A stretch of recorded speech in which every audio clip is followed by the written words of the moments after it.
Yo les terriens, ici Sweet et j'espère que vous allez bien. Car aujourd'hui, une toute nouvelle review sur un comics que j'ai vraiment adoré. Le comics en question, il s'agit d'Aquaman Rebirth, tome 1. Comics que j'ai vraiment adoré. Du coup, nous allons voir justement dans cette vidéo tout ce qui est bien et tout ce que j'ai à dire sur ce comics. Allez, on y va, générique.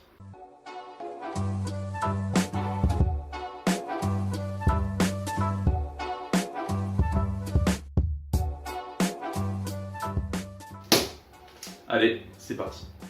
Alors, Aquaman. À la réalisation, déjà, il s'agit de Dan Abnett, qui, bon, si je me souviens, moi, du côté Marvel, il a fait Annihilation qui était super bien. Et pour Aquaman, il a remis le coup. C'est vraiment pour moi un petit chef-d'œuvre. Quand je compare à peu près à toutes les lectures que je fais au niveau DC Rebirth, ben, Aquaman et Detective Comics, c'est les deux séries qui sont vraiment au-dessus. Donc déjà, c'est un premier bon point. Mais pourquoi c'est au-dessus? Ben, je vous le dirai après, car tout d'abord, on va voir le speech.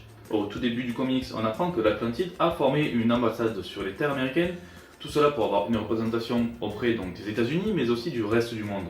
En effet, le but pour Arthur Curry, il s'agit d'Aquaman si vous ne le savez pas, eh ben, c'est de prôner la paix, d'amener la paix entre l'Atlantide et le reste du monde. Car déjà dans l'univers New 52, si vous ne l'avez pas eu, des intégrales vont sortir, je crois que le premier intégral doit sortir normalement en mai. Et bien, dans l'univers New 52, à un moment, l'Atlantide, alors que Aquaman n'était pas à la tête, n'était pas le roi, a lancé un assaut contre Metropolis, Gotham et une bonne partie des côtes américaines. En fait, ça c'est une partie qu'il y a dans New 52, vous découvrirez cela plus tard. Mais en tout cas, voilà. Donc, Arthur Curry veut vraiment essayer d'amener la paix entre les peuples, donc au départ, il construit une ambassade. Sauf que, bien sûr, le plus grand ennemi, on va dire, le plus connu d'Aquaman, qui est Black Manta, va attaquer et tuer plusieurs personnes tout en détruisant l'ambassade. Et ça a posé problème dès le départ en fait, car du coup dès le lendemain, l'ambassade sera fermée par les soldats des États-Unis. Aquaman et son peuple, donc les Atlantes, ne pourront pas aller dans l'ambassade pour être représentés tout simplement. Personne même ne pourra aller dans l'ambassade. Du coup, Arthur décide d'aller voir le président des États-Unis afin d'améliorer la situation et suite à plusieurs problèmes et tout, il se laisse menotter pour partir en prison pour avoir un jugement et tout ça. Ça c'est que le début, je vous spoil pas la suite parce qu'il se passe énormément de choses, mais voilà, c'est le début du speech, c'est ça et c'est justement très intéressant. Alors au niveau du comics, qu'est-ce que j'ai aimé? Il y a plusieurs choses que j'ai aimé. Déjà l'aspect politique, le fait qu'en prenant la paix, il fait une ambassade, vu qu'il a des problèmes, il doit trouver d'autres solutions et tout ça, c'est toujours sympa, ça fait un petit côté politique que on ne voit pas vraiment avec d'autres héros. Je suis désolé, Superman il ne fait jamais ça, Batman il n'y a pas vraiment de politique, c'est pratiquement, j'ai l'impression, le seul héros qui nous fait de la politique. Pourquoi? Et Aquaman aussi c'est le seul à être à la tête d'une nation. Bon, après je dis le seul, je connais pas tout l'univers d'ici, mais de ce que je connais moi, c'est le seul qui a une nation. Ouais, je suis désolé d'avance sinon. Donc il y a ce côté politique qui est très intéressant, mais ça c'est vraiment la base même du comics. Mais il y a beaucoup de choses qui sont très intéressantes tout autour. En effet, Arthur Curry est à moitié humain et à moitié Atlante.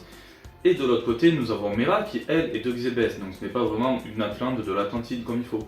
Et le fait que tous les deux ne connaissent pas justement la culture Atlante est très intéressant car ça joue en partie sur la mauvaise vision d'Aquaman pour son peuple. En effet, lui et Mera veulent se marier, mais au départ ils voulaient se marier en dehors de la tradition.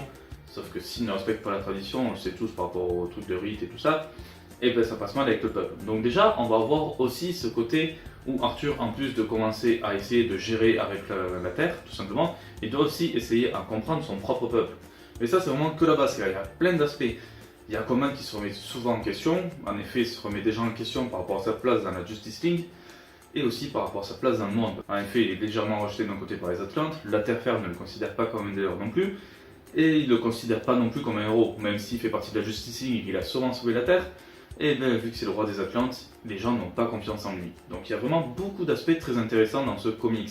En plus de cela, même avec les aventures de Black Manta, plein d'intrigues et tout ça, mais voilà, je vais pas vous spoiler, mais c'est vraiment très intéressant car ce comics n'est pas juste un comics d'action, d'ailleurs il y a très peu d'action et c'est pas plus mal, c'est un comics plutôt psychologique et c'est là toute la beauté du comics. Côté point faible, qu'est-ce que je peux dire? Je n'ai pas vraiment trouvé de point faible. Si, il y a toujours, c'est peut-être un truc où il joue trop souvent. Je sais pas, vu que je découvre un peu d'ici, mais j'ai l'impression que c'est souvent les choses qui ressortent. Par rapport à Aquaman, là où il se remet en question haute, sa place c'est parce que personne ne le prend au sérieux. De base, tout le temps les gens disent oh, c'est toi Aquaman, tu discutes avec les poissons. Alors que non, par télépathie, il commande aux poissons parce que les poissons sont pas assez intelligents pour discuter ou autre. Mais il y a plein d'aspects qui reviennent tout le temps qui peuvent être complètement chiants, tout simplement. Le fait que tous les humains, par exemple, soient là tout le temps, oh, l'Atlantide nous a fait des dégâts, oui, mais Aquaman en même temps vous a sauvé plus d'une fois. Ça fait partie peut-être du côté chiant, mais d'un autre côté, ça reste toute l'intrigue et tout le côté intéressant, à la fois du personnage et du comics. Donc pour moi, c'est vraiment une très bonne lecture, j'ai vraiment adoré. Pour ceux qui voudraient peut-être au moins découvrir le début du récit, eh bien, il se trouve dans le Justice League récit complet numéro 3 qui était sorti en septembre 2017. Peut-être un peu dur de le trouver, mais bon, si vous voulez au moins découvrir le début du tome 1 d'Aquaman, voilà, ça peut être un début, hein, il y a quand même pas mal de choses. Je pense qu'il y a facilement la moitié du tome. Donc pour moi, ce comics, voilà, c'est du très bon. Moi, j'ai adoré le lire. J'ai mis 2 jours parce que j'étais très occupé entre temps, mais à chaque fois que je m'y lançais, je lisais facilement allez, 80 pages d'un coup, tellement c'était prenant, c'est très intelligent, c'est bien mené, tout ça c'est bien mené, la psychologie et tout ça c'est juste génial et c'est un truc que je retrouvais pratiquement jamais dans les comics. Et justement que le côté psychologique, tout ce qui est politique prenne le dessus par rapport à tout ce qui est côté action, c'est vraiment pas mal. Pour moi c'est un très bon comics. Mais je vous invite aussi normalement à regarder la vidéo de La Cour des Comics qui parle aussi du premier tome d'Aquaman. Il aura peut-être un avis différent du mien et ce sera pas plus mal. Mais voilà, donc regardez aussi son avis et faites-vous aussi votre avis en lisant ce tome. Sur ce, voilà, la vidéo est à présent terminée. J'espère que cela vous aura plu. Surtout n'hésitez pas à mettre un pouce bleu ou un pouce rouge sur cette vidéo. Laissez-moi un commentaire pour me dire justement ce que vous avez pensé de ce tome si vous l'avez lu. Et si vous ne l'avez pas lu, peut-être si vous avez lu le récit complet, voilà, donnez-moi vos avis, c'est toujours intéressant. Bien sûr, vous pouvez toujours me suivre sur les réseaux sociaux avec d'un côté Facebook, de l'autre côté Twitter. Et n'hésitez pas à partager cette vidéo, ça me fera toujours plaisir. N'oubliez pas non plus à vous abonner à la chaîne, ici bien sûr. Donc sur ce, ciao tout le monde et à la prochaine.